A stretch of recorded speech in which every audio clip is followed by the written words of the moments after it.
Hi Scorpio, I hope you're all doing really, really well. My name is Kyla and welcome to Resilient Heart Tarot. This is going to be your November reading for love. Right off the bat, I want to apologize for any noises you hear. I'm sitting right next to my running dishwasher. Didn't time that very well. But if you hear a noise in the background that sounds like water, that is it. I also have my Invisalign in, so you might notice that my voice sounds a little bit different, but bear with me here. So, I'm going to tune into the energy of your love life in November. This could be somebody who you are in a relationship with, who you're crushing on, who you're separated from, or who is going to come into your life. Generally, the cards will tell me the story, and so whether or not the situation is yours will become really obvious really fast. So let me tune in here. Spirit, tell me about Scorpio. Scorpio in November.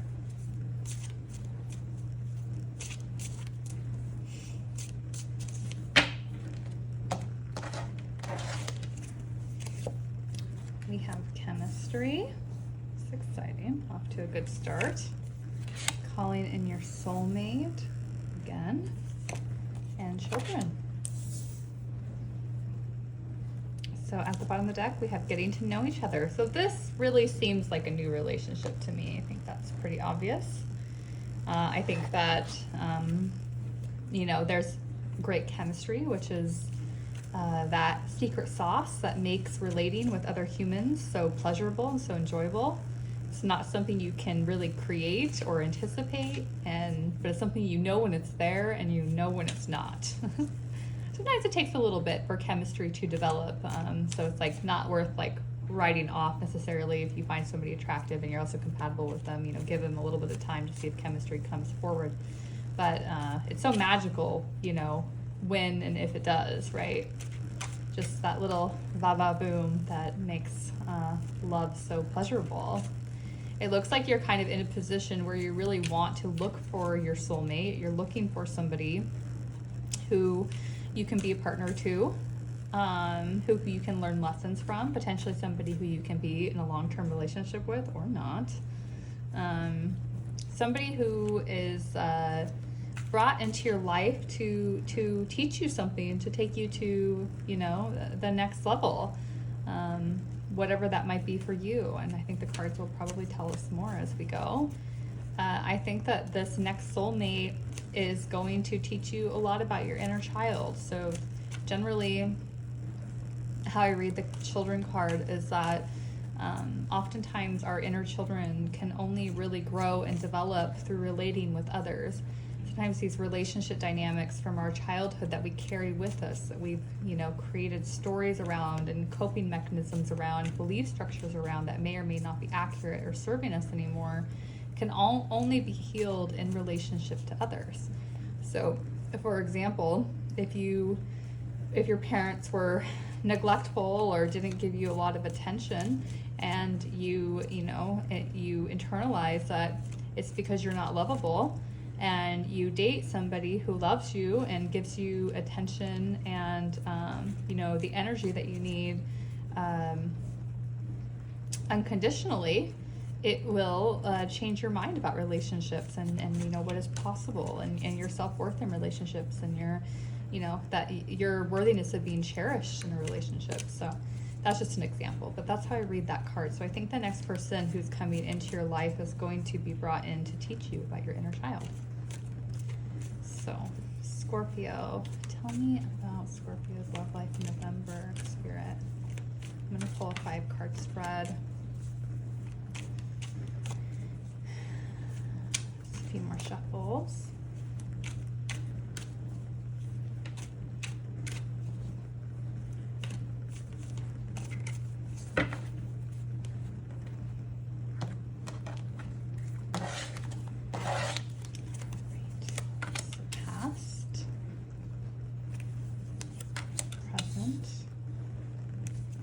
Future, the overarching reason, and the root.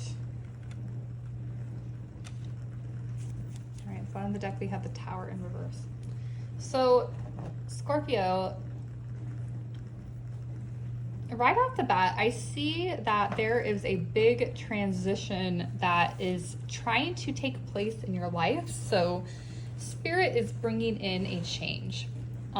This change could be the soulmate coming in, or the experiences that you're about to have with the soulmate who you are trying to manifest into your life, whether or not they're here or not. Spirit is trying very hard to bring this in, and I feel that you are resisting. I feel like, just to start from the beginning, in the past, I think that you were in a relationship with somebody who brought out all of your passions and your zest for life. This is somebody who you respected, who you found very sexy and alluring, and who you thought maybe you could love. And I don't see that you're together anymore. I think that this person, there's no forward movement or emotional growth anymore with this person. I think this might be the soulmate who you're learning from. I think you have crazy, intense chemistry with each other. I think that there is, I think you know that you have a soul tie to this person, that you are bound to them, that you are learning from them. Maybe they trigger a lot of your inner child wounds. That could be a way that you know that. And I think the connection is unstable right now. And I hate to say this, but I don't think it's going to get better on the current trajectory it's on. In fact, I think that in the future, what could end up happening is I don't see you taking full advantage of the situation to learn and to evolve and to mature in the way that you could in this type of connection that's so strong, where there's such a pull, there's so much chemistry, there's so much soulmate energy going on. This is the perfect opportunity, even though it can be painful at times, to really grow and develop yourself. But I think rather than doing that, I think you're going to take the easy way out. I think you might keep this person around, but not be straightforward about your intentions. I think you might be purposefully misleading. I want to say the word manipulative in order to keep this person around, like keeping them around without any real intention of fulfilling a relationship. I see that there's a lot of potential to be happy in this relationship, to have the 10 of Cups, but it's not being fulfilled. And the reason is because I don't think that you're offering yourself up in a vulnerable and wholehearted way. I think that you're really holding back. And I think it's because generally you take a defensive stance in relationships.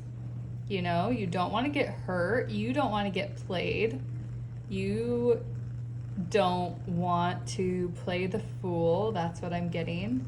And so rather than making yourself vulnerable and offering up something really real, you will kind of, take this position of not really offering anything, like not really coming forward. This card is sticking to the table. Sorry. Not offering anything tangible, like kind of, keeping your options open. Like, for example, like not offering them a real relationship, not offering them a title or to move in together or to get married, like always holding back that a little bit so that you're not really putting yourself out there, being really real with this person, even though you feel so much for them. I mean, there's like kind of everything there, the whole package, right? And you think that they are beautiful. You think that they're so capable, so attractive, so in charge of their life, so fun, so happy. And you see the potential for you two to be happy, and yet here you are holding back, you know, cleverly using your words to kind of give this person enough just to keep them hanging on, when in reality you are just a closed up shop. And I think this is your inner child here, you know. This is the power of this kind of relationship, is it really has the power to rip that mask right off. There's that potential there. Now whether it's going to be fulfilled, and you know, I can see that the spirit wants it to be. Spirit wants that tower to fall down, but it's delayed right now. So let's get a little bit more clarity into the spirit. Tell me a little bit more about November for Scorpio. We are in Scorpio season officially. I should have said that in the very beginning. Happy birthday to all you Scorpios out there. It's exciting. This time of year is so lovely, isn't it? It gets cold, depending on where you are in the world, of course, but a little eerie, a little gloomy, a little dark. I love it. Spirit, tell me a little bit more about Scorpio.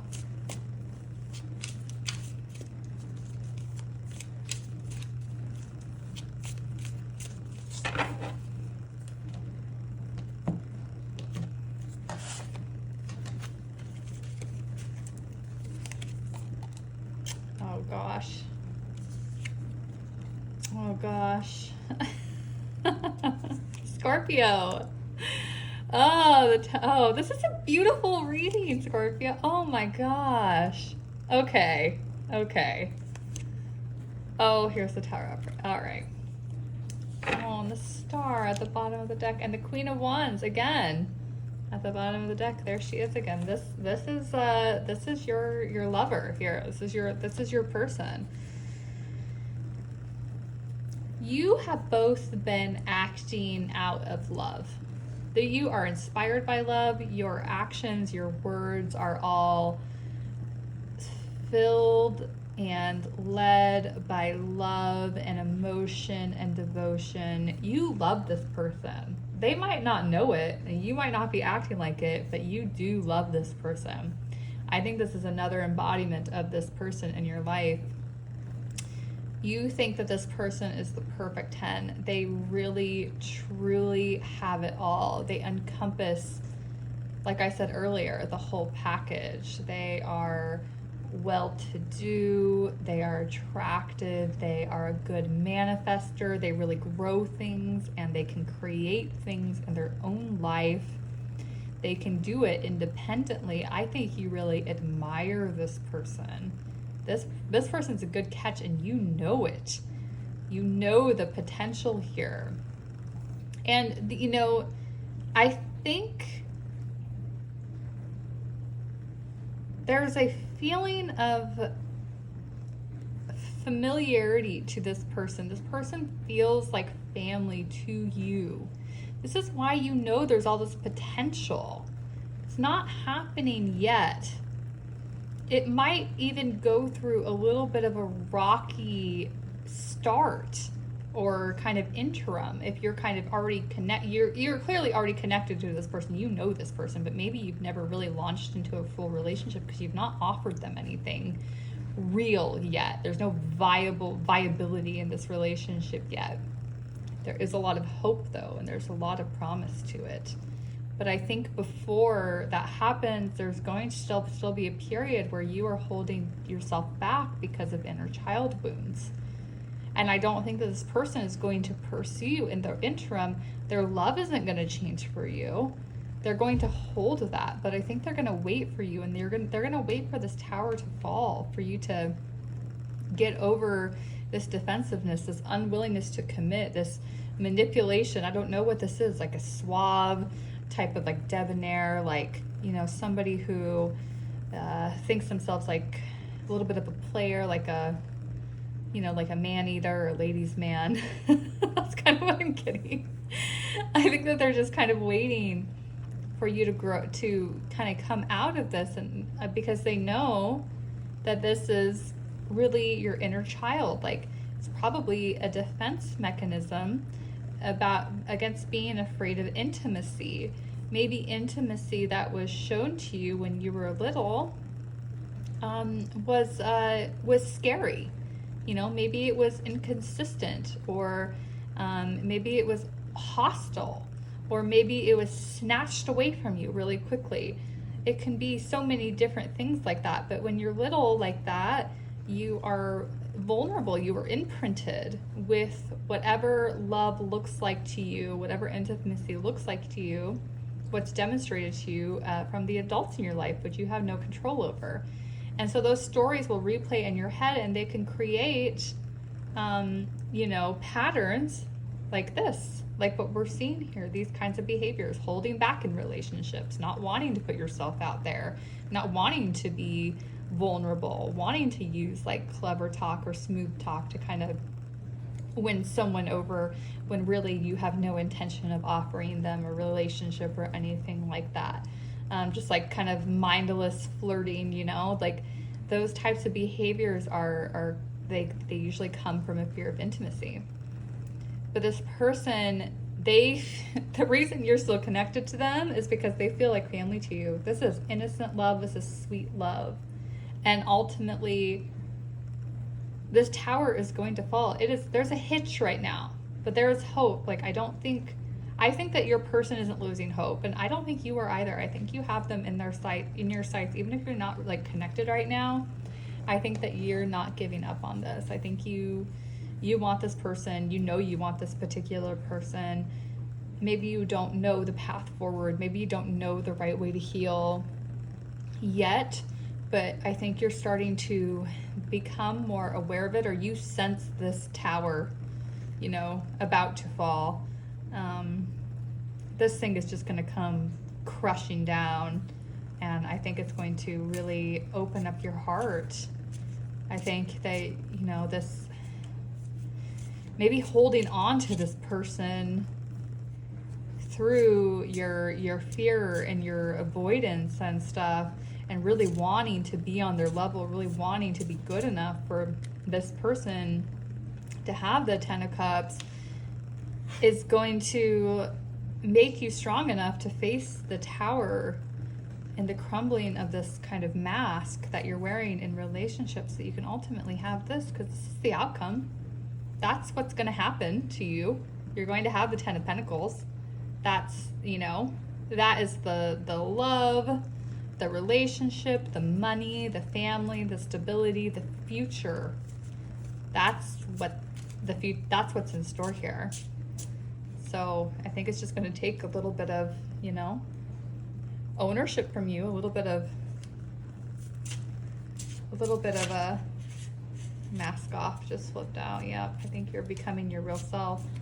A little bit of adherence to your own self-work, to your own healing work. And I think this person's going to stick around. I think this is the person that you're going to have the 10 of Pentacles with. Is this person, you already know them. You know who they are. They're like your shining star, the beacon on the horizon, right? You're holding hope. This person could be blonde. I'm getting that. Yep, they're all blonde. All blonde. They're all women. It doesn't need to be a woman, though. It can be a man. It could be light, though. It doesn't have to be. All right, Spirit, what does this person want to say to Scorpio in November? What do they want to say?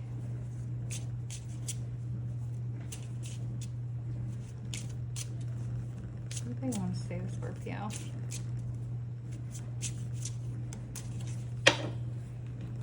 I think this person's kind of, I think they're like, what the intuitive feeling that I get is that they know that you're working through some stuff. And I think they're kind of holding you at a distance. They're just letting you do your thing. Because they know that you're going through something. Yep, lies and deception. There's that 7 of Swords right there. Intense connection, yep, that's for sure. Mask off again, yep. And ready to talk, yeah. bottom of the deck, we have WTF. I think that's what this person is feeling right now. Like they know you're going through something. Like there is a dichotomy in this relationship. There is the lies and deception, which I feel is coming from you. This is that manipulation, the withholding, the distance, I'm struggling to find the right words for it. It's like just being completely avoidant. Like maybe you'll text them or message them and exchange a few messages on Saturday and then leave them on read for 2 weeks. It's things like that. Like I'm not saying that you're doing anything horrible. I am saying that you are deliberately keeping your distance because you want to avoid intimacy with this person, with anybody, really, right? I think that is probably it's those kinds of situations that are going on stemming from a fear of intimacy. But this connection is intense and they feel it too. They are aware, that there's some manipulation going on. They're aware that they don't know everything. They are also, it says this is a deep connection, triggers may arise. I think that they're aware that you're being triggered.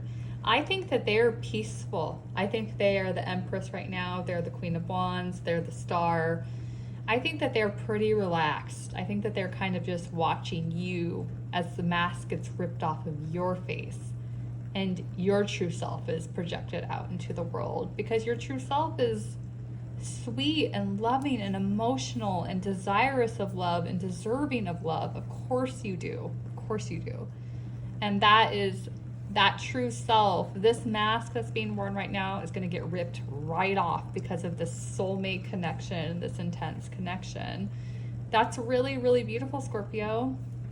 They're ready to talk to you. I mean, they want to talk. They're kind of saying WTF right now because there's such like a stark difference between current action and potential, and they know it.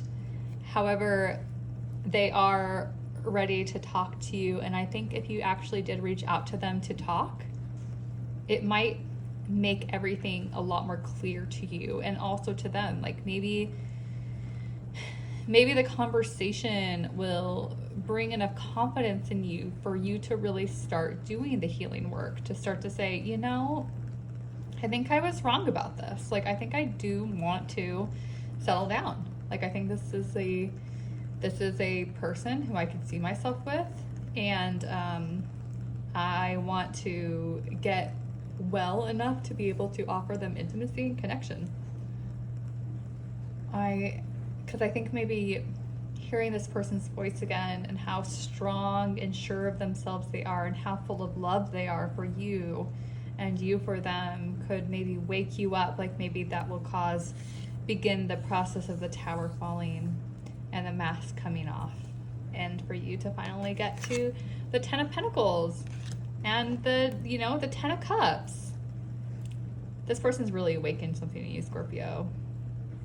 This was a really beautiful reading. Like, I think it's going to be tumultuous. I think it's going to be a powerful month, but in a way that it needed to happen. Like, Spirit is ready to take you down this road so that you are ready for love and you're ready to be in a relationship. And it looks like you're going to be partnered with somebody who you find extraordinary and who you really want to be with.